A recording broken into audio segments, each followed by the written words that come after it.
Hello, we are the Redeemer Missionary Baptist Church, Lancaster. I am the proud pastor in the person of Dr. Kevin A. Norvell Sr. And this is our Sunday afternoon table talk. Today, we will continue our study and our discussion, rather, on some topics that is affecting our community, and we need to talk about it. This is a conversation dealing with disorders, mental health disorders, emotional wellness. We started our conversation earlier, and we discussed that it's not a sin to call and get help. We have concluded in our previous discussions that there are times when those who perhaps suffer from either mental health disorder or those who suffer from being able to manage their behaviors, in their suffering, in their mismanagement of their behavior, in their misconduct, the individuals around them, loved ones perhaps even, may need assistance. Assistance in various areas whereby the individual may not be able to help. The assistance, Sister Penny, the reason, because we don't want them, those who are suffering, to hurt themselves, and we don't want them to hurt others. We don't want them to hurt even us. So we have concluded in previous conversations that it's all right, it's not a sin to go get some help, to call on some help. We've also talked in the help that we understand that you have law enforcement, and we see that they are making some changes. We talked about that, the RIDE program, even here in Dallas with law enforcement, whereby when there is a mental health call for help, that not only will law enforcement be there, but you'll have counselors or even social workers there also, that the best resolution can take place for those individuals. We still know that there's a long way to go. Mother Moore, we understand that there are those who have suffered, there are those who sought help and their loved ones end up losing their lives. We spoke about that even recently in the case of Breonna Greer, who parents called and got help because of her mental health disorder, and the patient fell out of the back of the police car and lost her life after a few days. So we know there is a need for help there, but at the same time, we don't want that to prevent the call from being made to get help. Sister Penny, we consider those who have even recently gone to Uvalde, Texas, and taken the lives of those innocent children and even the teaching staff. We think back and say, we know if there was a call concerning the mental health of the shooter, these lives would have been prevented.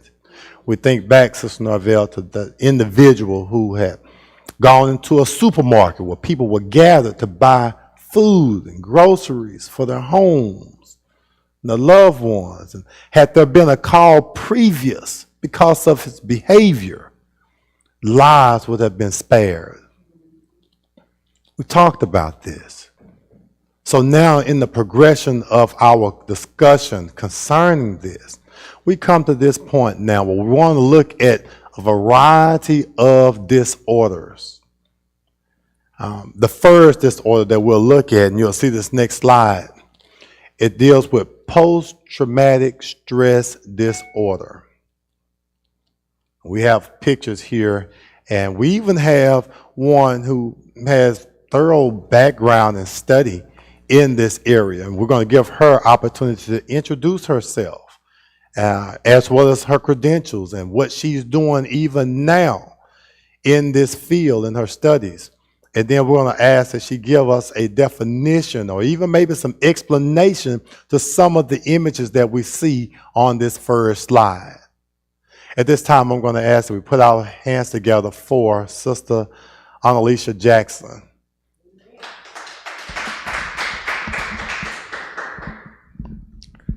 Amen. Well, as you stated, I'm Annalicia Jackson. I am currently a licensed professional counselor associate.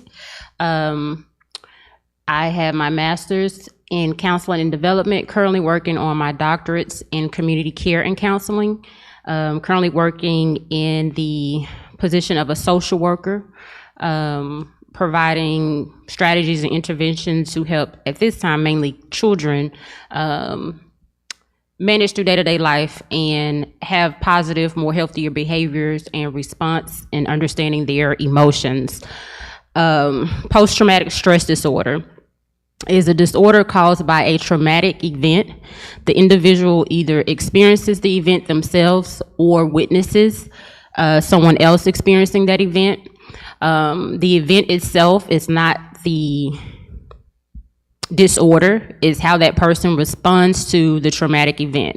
So after they experience it a month, a year, 6 months later, the person tends to have reoccurring nightmares or flashbacks about the event. They try to avoid some of the images that are on the screen. They try to avoid those places or things that remind them of the event. So give us some examples of the event that is related to post-traumatic stress disorder. The most common, you will see it in veterans. So when they're in war zone, experiencing combat death, that's the most common as far as with soldiers. You also have those who may experience natural disasters. Physical or sexual assault is also one that can lead to post-traumatic stress disorder in children, child abuse,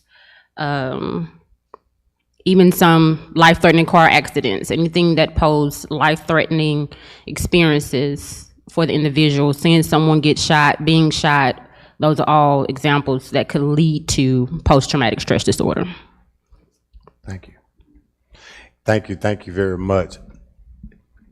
Depending on neighborhoods, depending on backgrounds, a lot of us, even here, have experienced events that has resulted in us being affected with post-traumatic stress disorder. We have family members, we have friends, we have relatives, and based on their experiences, that event, and help me here by way of events, could it be something as simple as a car accident? Yes. That event, listen, has caused, or listen, it places us under the umbrella of being exposed or experiencing post-traumatic stress disorder.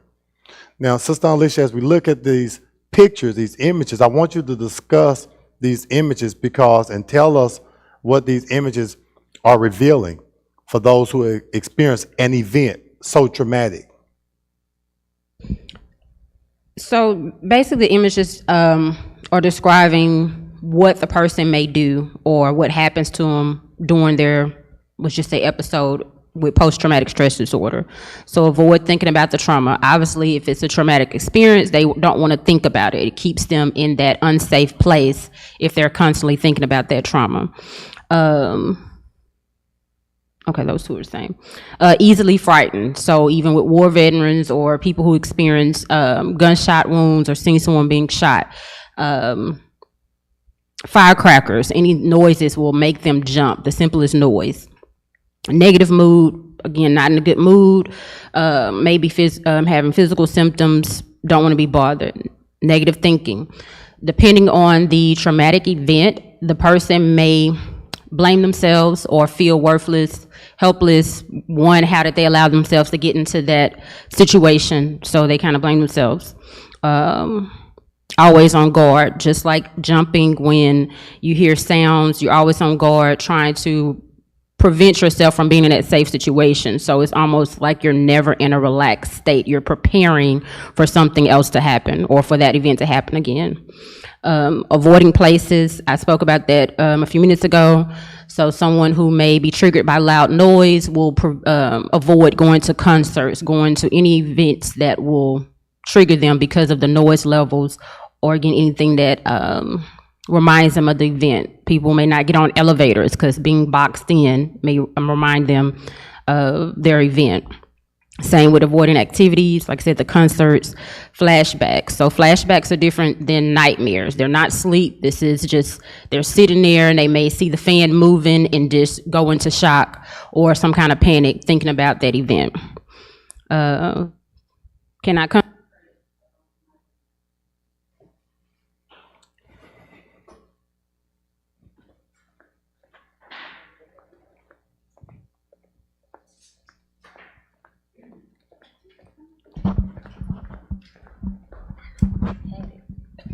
Sorry about that. They changed, they're good. Okay, so cannot concentrate, that's explanatory, having difficulty focusing throughout the day, aggressive behavior. Some, especially those who experience combat, may become aggressive with those around them who may be invading their space. Loss of interest, this is kind of going into a depression phase. They don't want to do anything. The things that used to bring them joy, they no longer want to do. Feeling guilt goes back to that negative thinking, so they're blaming themselves for the situation, thinking they could have prevented it. Substance abuse, as with any other disorder, the individual is trying to void themselves of the pain and the suffering that they're feeling, so they turn to substance abuse to numb that experience. Difficult sleeping. Again, if they're constantly thinking about the trauma, if the trauma happened at night, anything of that nature to prevent them from sleeping, again, because they are on guard and sleeping, they feel that they cannot protect themselves, and also going into the next image because they may have nightmares. So to prevent the nightmares, they avoid sleep altogether.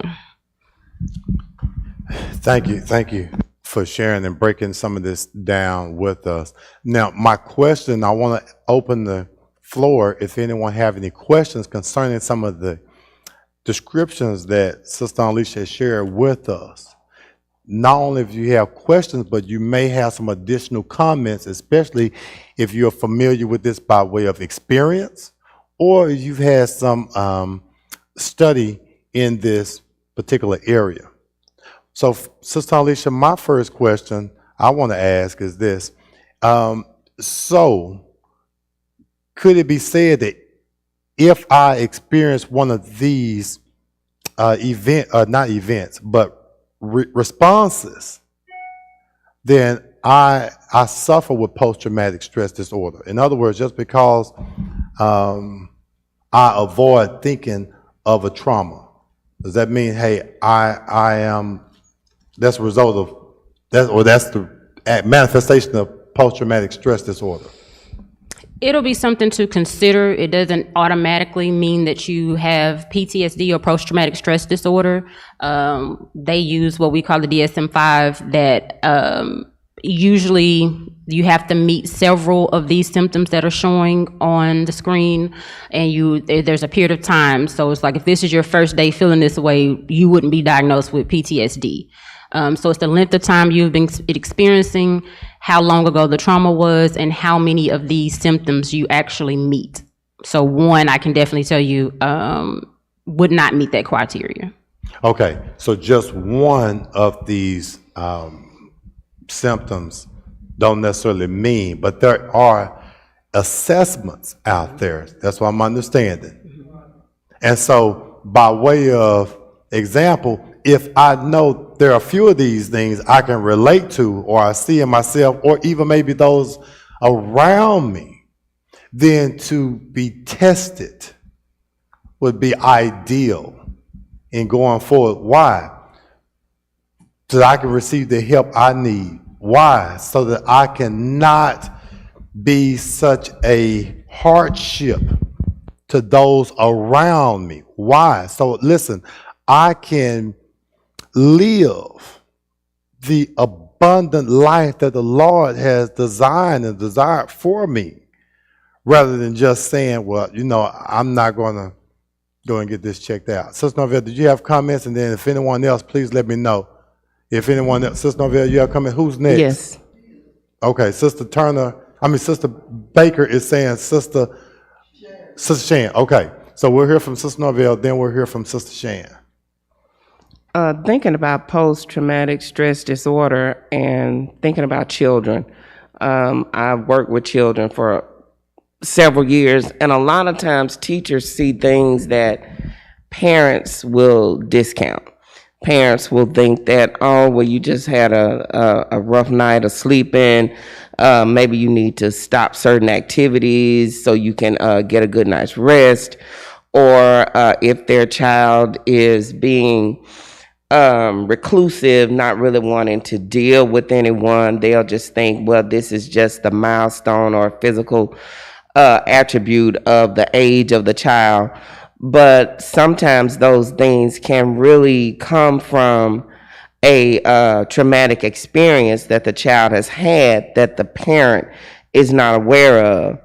That's why in schools we go through different trainings to recognize these different signs that the child is exhibiting at school, and that really leads into the importance of that teacher and parent communication, because a lot of times, when a child is experiencing these different type of outbursts or physical characteristics or emotions, more than likely it's because they are either suffering from physical or some type of sexual abuse, which can bring on these different attributes that lead to them experiencing this post-traumatic stress disorder, because they don't feel that they have a safe place, especially if these things are happening at home. Children, they will come to school and they will urinate on themselves. They will smear feces on the walls. They will be aggressive towards other children, physically or sexually, because this is the pattern, or this is something that they do to try to alleviate the feelings that they have and the experiences that they have gone through. So it's just so important for that communication between school and parent. But now schools and teachers, they are being held responsible when they even think or feel or sense that there is some type of behavior, some type of traumatic stress that is being exhibited at school, that they have to report this to authorities within 24 hours. So hopefully that is put in place to help to bring some clarity and some safety to the child. So hopefully that these issues will be rectified either through counseling, family counseling, individual counseling, removing the child from the environment, or providing parental training so that they can better be aware of the surroundings of their children and what they need to do to be able to keep their children safe. Amen. Thank you so much, Sister Norvell, for sharing that with us. So what I'm hearing in what you're saying, then we'll go to Sister Shan, but what I'm hearing is that there need to be a line of communication between teacher or that adult or the one who witnesses these types of behaviors and the parent or caregiver, because something is going on with that child. There has to be a line of communication. And as you were stating that, I thought, what if communication is being made? What if teacher is stating, this is what the child is doing, this is what I'm seeing, and the parent do not want that type of embarrassment? You can come over here now. Want that type of embarrassment? What if the parent is in denial? Because I'm sure we're aware of cases where children were being,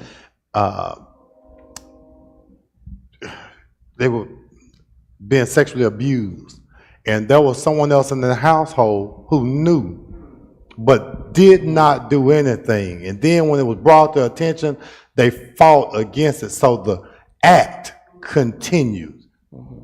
Let me hear from Sister O'Neal, Sister Jackson, then we'll get to Sister Shan. Just real quick, I needed to make a correction, excuse me.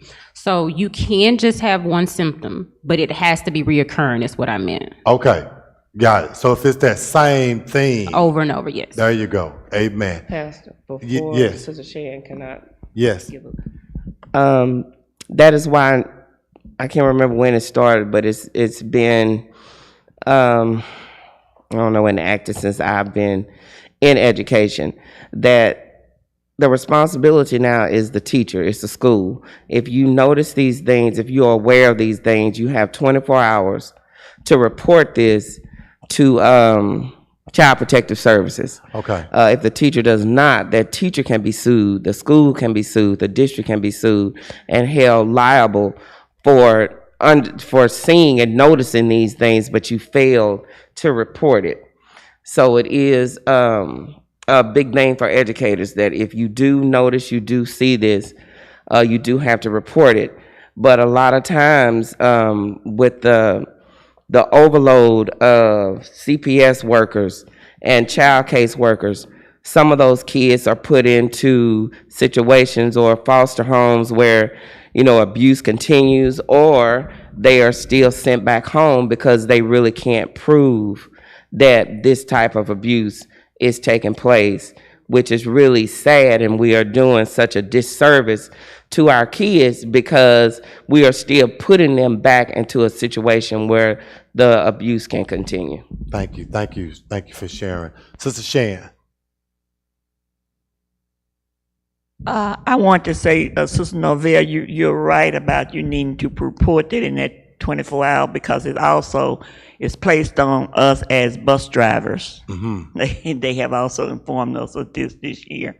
But what I want to ask Aunt Alicia is, Aunt Alicia, I experienced an event in my life, and then when I got to be 20, I went to the doctor, and he said that I was having heart palpitation, and he sent me to a psychiatrist, and the psychiatrist told me what I was doing was withholding the hurt and pain that was in me of getting criticism and everything. I never thought about it, but was that a form of post-traumatic stress for me? Ma'am, it definitely could have been. Yeah, because it was Yes. real.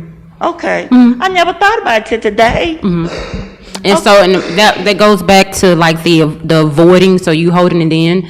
So avoiding the places or not talking about it, holding it in. And with avoidance as a behavior in general, it becomes counterproductive because obviously you can't heal if you're not facing it. Okay. Yeah. Yeah. Okay, thank you. You're welcome. Amen. Listen, let me ask first, anyone else have any questions? Sister Baker, yes. Or questions or even comments? Yeah, 2 comments I want to make. Number one, there's a reason that when these shootings happen at the school, they immediately bring in counselors, social workers, and everybody else they can think of to help not avoid, but kind of disseminate some of the PTSD these kids are going to feel as a result of being feared of being shot, seeing their friends shot, seeing their friends did. A statistic came out about a month ago that the most common form of death in children is by a bullet wound. Now, how scary is that? But, and the other thing I wanted to talk about was our military. They go through a whole lot of post-PTSD events while they're in the field, overseas. Nobody comes to them after they get home, so they experience all this over a period of months, which is the reason why you see a lot of them homeless on the street, because we are not giving our military either the treatment that they should experience after suffering PTSD. And like Sister Shan, sometimes it takes years for us to even know why we were acting the way we were acting and stuff is because of stuff that has prior to years. So even though you may recognize some of the symptoms, sometimes it's until the physical symptoms cut in that you kind of look to where you should go. Amen. Amen. Thank you so much, Sister Baker. Thank you so much. Let me ask this question before we go to our next slide. The question is this, Sister Annalicia, Sister Norvell, as well as Sister Shan, who've had training in these various backgrounds of PTSD. Could the event also happen as a result of a movie? Could the event happen as a result of listening to this music and it be so traumatic for the individual that they have these type of symptoms? I think about that by way of example. You have movies like, there's a movie that was out, It. Yes. There you go. And I remember one of Sister Norville kids reporting reporting what they saw in their sibling, and the fact that they said they saw their sibling role playing this character in this movie, talking about, I see you, It. No, you don't. Yes, I do. So I'm just wondering, could that movie be so dramatic that we have these symptoms, or from some of the rap songs that some grew up on, from various groups, especially in the 90s and early 2000s? So I would say it's not unheard of. The thing is, with any mental illness or disorder, you cannot necessarily tell someone what's traumatic for them. All right. So if that individual has watched that movie and then is experiencing these flashbacks, nightmares constantly to the point they see clowns and don't go by them, or it sends them into a panic, they can't concentrate. If they are experiencing these symptoms and that's the only thing that took place, it's only right that we, with proper assessments, diagnose them with PTSD. Okay. Let me add to that. Something in your past, what you saw in the movie, could also have triggered your reaction to that movie. Amen. Okay, that happened in your past that you triggered by something else that happened. Got it. Okay, not just the movie itself. So help me here before we go on, Sister Baker and others. You have let's deal with our children first, 5, 6 years old. Take them to the fair, you spent your money.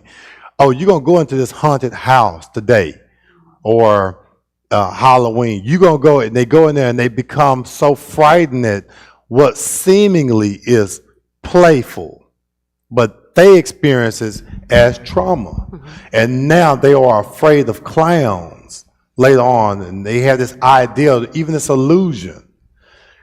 We find that could be a stem and related to post-traumatic stress disorder. Yes.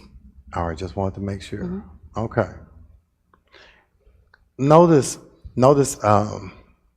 in this next slide. But before we move on, Pastor. Yes. I was just going to add, with Sister Norvell speaking about the education system and the things that they're trying to implement, one of the areas that with most of the children that I see, part of their treatment plan and goal is to help them communicate and understand their emotions, because that's part of the problem. We'll say with adults, like Sister Norville said, we see things and think, what are you stressed about? What are you, your kid, you don't have bills, you don't have this. So we basically take away their emotional distress and the things that they go through when we say things like that. But as children, they can't communicate that. You just say, I'm sad. What are you sad for? They can't explain it. So therefore, the potentially uneducated adult doesn't know how to reach that child and actually understand this is more serious than the child just saying they sad, and how to validate their emotions to get to this point to where we prevent these mass shootings in schools and things of that nature. Because if it's not validated now, they grow up to be that same emotional distress adult. Thank you. And I'm so glad you stated that. It's a big part of it with children as well as adults that we may have to confront who's suffering, whether again it be post-traumatic stress disorder, or even if it's just redirection of conduct and behavior and emotional distress, the validation of their feelings. You heard Sister Alicia talk, sometimes children are unable to articulate. And this is where, for the loving parent, we have to be able to give them time to use their words. We have to be able to not direct them in their words, but ask the right questions that they can share and pour out, that we can properly address and provide the help. This is sometimes not a learned behavior in how to address. Because the bottom line, sometimes, Sister Shan, we just expect adults to be adults with all of the maturity, all of the wellness that they are accustomed to having. And that's just not the case sometimes. I think, and I'm going to come to Sister Bobby, even here in the church, we expect Christians to be Christians. And the thing about it is that just because you're a Christian don't mean you may not suffer from post-traumatic stress disorder. And so even in the desire or the openness and the willingness to help, I believe there's still a biblical approach in our patience with them, in our long suffering with them, so that the discussion, the conversation, the healing, watch this, can begin to start. Sister Bobby. Pastor, in some of these events that these children go through, not even just the children, even grown-ups, it also leads to suicide. They feel they don't have no way out. They don't have any help, no one listening to them, and they can't communicate it to certain ones they feel that probably is going to criticize them. Yes. And so they feel that the next best thing for them to do is to take their own lives. Amen. What a beautiful point that you made with that, and so true. We're going to go through this third slide, and then on the fourth slide, we're going to stop right there. In the third slide, you'll see here, post-traumatic stress disorder 1, how to recognize the signs of psychological trauma. Sister Alicia has gone through a few things. We're going to have this slide available. It's on our Facebook. We do want to encourage each and every last one of you to come back and look at us on Facebook, as well as even on our YouTube link, so that we can become familiar with this. You also have disturbing memories. And again, Sister Alicia has touched on that.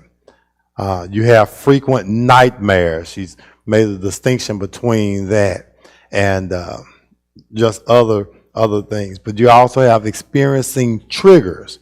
We saw that with the clowns and what it does. We see practicing avoidance, and there, when children, adults avoid discussions, when they avoid certain places.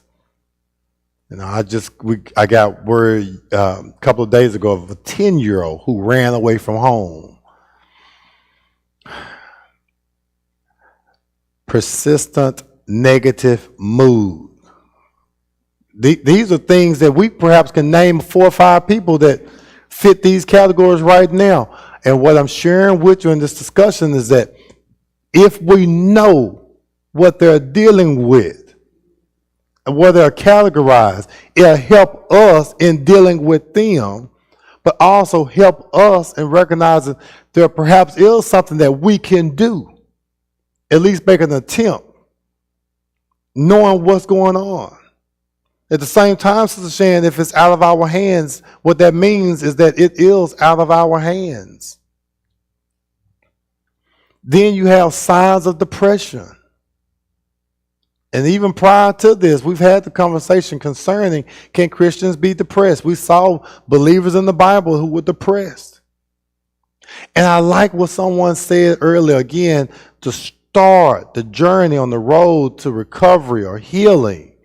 It's first with the acknowledgement that this is what we're going through, whether ourselves or whether loved ones around us. Notice this next slide, a heightened sense of arousal. On the other end of the emotional spectrum, perhaps you feel your emotions a bit more intensely than you used to.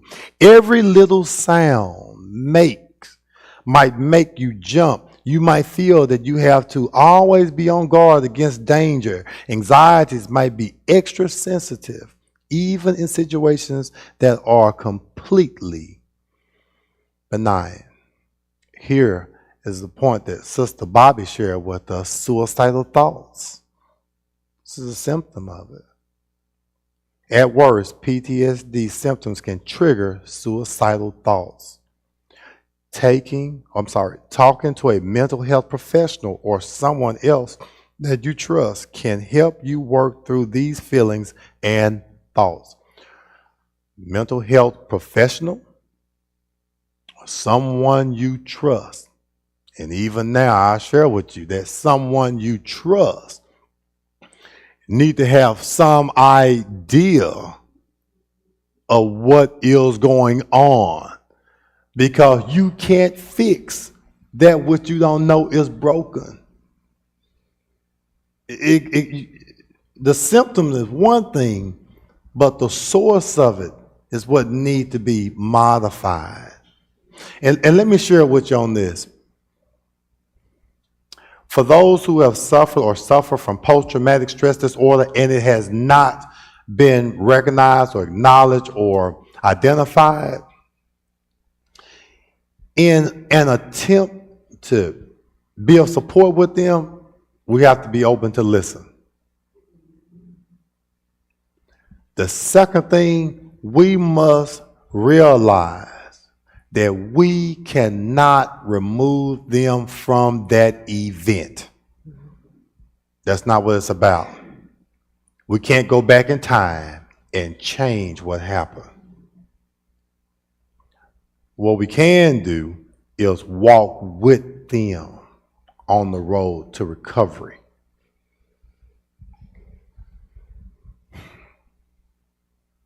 When would you seek help? If your trauma symptoms persist for longer than a month and are affecting your ability to function, you may want to reach out to a therapist. Treatment for PTSD can help resolve the trauma at a psychological and spiritual level so that you can get your life back. The reality for some suffering from PTSD is that they haven't really ever experienced life, because it may have happened in such a long period of time in the past when they were children. They don't know how life can be. Notice this next slide, and I'm going faster through these slides, but I want us to realize here on the children, these are the data. Black and Hispanic children were about 14% less likely than white youth to receive treatment for their depression. Maybe because we don't recognize it. Maybe because we'll tell a child quickly, what you crying for? Or, watch this, Sister Penny, let me give you something to cry about. Approximately 50 to 75% of youth in the juvenile justice system meet the criteria for a mental health disorder. 50 to 75% of the youth. Now, here's a stat that I haven't given, but I'm sure that it's us that's in there, the majority. Sister Bobby. Pastor, you mentioned about let me give you something to cry for and all that. But sometimes it ain't let me give you something to cry for. It's sometimes you have those parents that tell them, they may even know what's going on, and they tell them, you better not tell. Oh, yes. Yeah, You better not talk about it. right. Thus oppressing Right. that and Yeah, now you better evolving. keep it to yourself. Amen. So that's the reason when the children are at school and Acting out. right, or the teacher or someone, and they're talking about if something is going on in the household that is not right, then you need to talk about it, let someone know so you can get some help. You found those that, they feel you can't protect me once. Amen. Amen. Mighty good point. Sister Shan.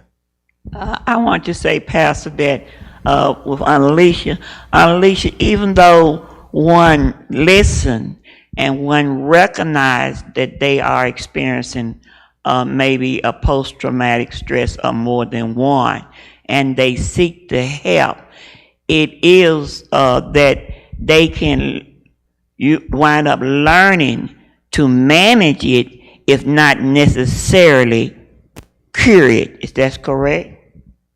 Yes, ma'am. And that's what it's about, managing your response. And so the thing with PTSD is about safety. These individuals no longer feel safe. And so that's what I was getting ready to say. The danger of PTSD. Some may experience it in their childhood, but some have experienced it in their adult life. They have families, they have little children.